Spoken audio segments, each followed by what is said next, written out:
एक शाम प्राची टीवी पर सीरियल देख रही होती है। तभी उसकी सास वहाँ आती है। अरे सीरियल में तो ऐसे मग्न है जैसे आज रात का खाना पड़ोसी आकर बनाएंगे। मुझे पता ही नहीं था आपने अपने बेटे की शादी पड़ोस में भी की हुई है। हैं? मतलब? मतलब इस घर में सारा काम बहू ही करती है, आप तो सिर्फ खर्राटे मारती हैं। अच्छा जी, फिलहाल तो तुम आराम फरमा रही हो, चलो जाओ, ये मेरे टीवी देखने का समय है। आहा, इसीलिए मुझे भगाया जा रहा है। सॉरी, अब तो बिल्कुल नहीं जाऊंगी। प्राची की इस बात पर दोनों सास बहू के बीच टीवी रिमोट के पीछे बच्चों जैसे छीना झपटी शुरू हो जाती है, जिसके बीच श्लोक भी काम से घर वापस आ जाता है। आज मेरी चूहे बिल्ली की जोड़ी किस बात पर झगड़ रही है? अरे तेरे बीवी मुझे टीवी ही नहीं देखने दे रही। अरे तुम्हारी मम्मी मुझे खाना बनाने के लिए फोर्स कर रही है। अरे वाह, ऐसे बेतुके रीजन पर तो बच्चे भी झगड़ा नहीं करते। अरे मुझे कुछ मत बोल, सब इसने ही शुरू किया है।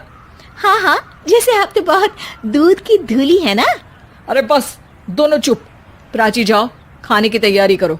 और माँ तुम छोड़ो, तुम्हें क्या बोलूं, शांति से अपना सीरियल देखो, मुझे दोबारा लड़ने की आवाज सुनाई नहीं देनी चाहिए। ऐसा बोलकर श्लोक वहां से चला जाता है, जिसके पीछे पीछे प्राची भी कुछ न कुछ बड़बड़ाते हुए रसोई में चली जाती है। हाँ हाँ, सासू जी को तो कुछ बोलेंगे ही नहीं, बस मुझ पर ही हुक्म चलता है, खाना बनाओ, जैसे मैं इनके घर में खाना बनाने के लिए आई हूँ। इसी तरह शाम बीतती है और रात को श्लोक और प्राची की सास खाना खाकर सोने चले जाते हैं, लेकिन प्राची गुस्से में कुछ खाए बिना काम में ही लगी रहती है। इस घर में किसी को घंटा फिक्र नहीं पड़ता, मैं खाऊं या भूखी रहूं।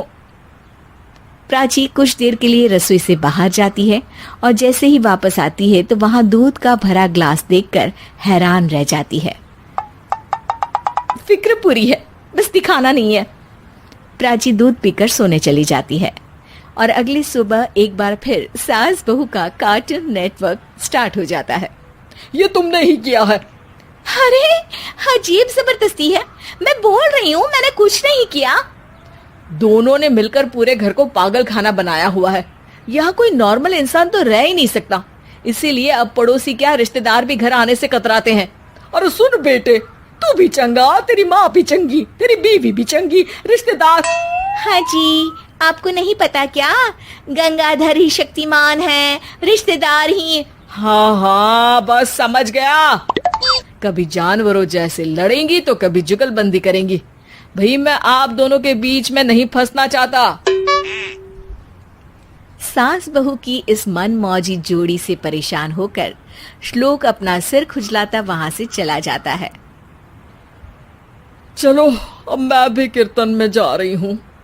इस पर जैसे ही सास कमरे में अपना पर्स लेने जाती है तो वहां नाश्ते की प्लेट रखी देख मुस्कुराने लगती है और नाश्ता करके घर से बाहर निकलते हुए कुछ पैसे टेबल पर रख जाती है, जिसके कुछ देर बाद सिलेंडर वाला घर आता है। ओ मोरी मैया, मैं सिलेंडर के बारे में तो बिल्कुल भूल ही गई थी। घर खर्च के सारे पैसे भी मम्मी के पास है और श्लोक से बोला तो उल्टा 4 बात सुनाएंगे। प्राची ये सोच ही रही होती है कि अचानक उसका चेहरा चमक उठता है और वो घर में आकर इधर उधर देखने लगती है। तभी उसकी नजर टेबल पर रखे पैसों पर पड़ती है, जिन्हें वो सिलेंडर वाले को दे देती है। ये सब श्लोक देख लेता है।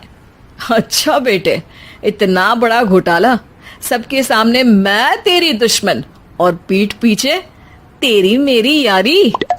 इस पर श्लोक एक प्लान बनाता है और शाम को सब एक साथ बैठे होने पर बोलने लगता है। माँ, तुम दोनों की बहुत लड़ाई होती है, इसलिए मैं सोच रहा हूँ कि प्राची को उसके घर छोड़ाऊं, इससे वो भी खुश रहेगी और तुम भी। अचानक श्लोक की ये बात सुनकर सास बहू शौक से उसकी तरफ देखती हैं।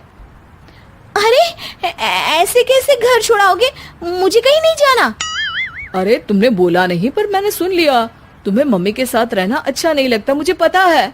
अरे वो अरे, जब बहू खुद कुछ काम बोले तो वो तुझे सुनता नहीं, और अब जो इसने बोला ही नहीं वो तू समझ गया। जब उसे नहीं जाना तो फिर जबरदस्ती क्यों कर रहा है? अच्छा, फिर आपको मौसी के घर छोड़ाता हूँ, बस अब आप दोनों एक घर में एक छत के नीचे नहीं रह सकती। मैं इस टॉम एंड जेरी की जोड़ी को और नहीं झेल सकता। है? ऐसे कैसे नहीं रह सकते? तुम्हें इतनी दिक्कत है तो तुम्हारा बोरिया बिस्तर पैक कर देती हूँ, लेकिन मम्मी जी कहीं नहीं जाएंगी। बिल्कुल यही सुनना था मुझे। अगर दोनों में इतना ही प्यार है फिर हर वक्त ये लड़ाई का नाटक क्यों करती हो? देखा मैंने कैसे माँ किचन में दूध रखती है और तुम उनके लिए कमरे में नाश्ता रखती हो, और कैसे वो पहले ही तुम्हारी दिक्कत समझकर घर में पैसे रखकर बाहर जाती है।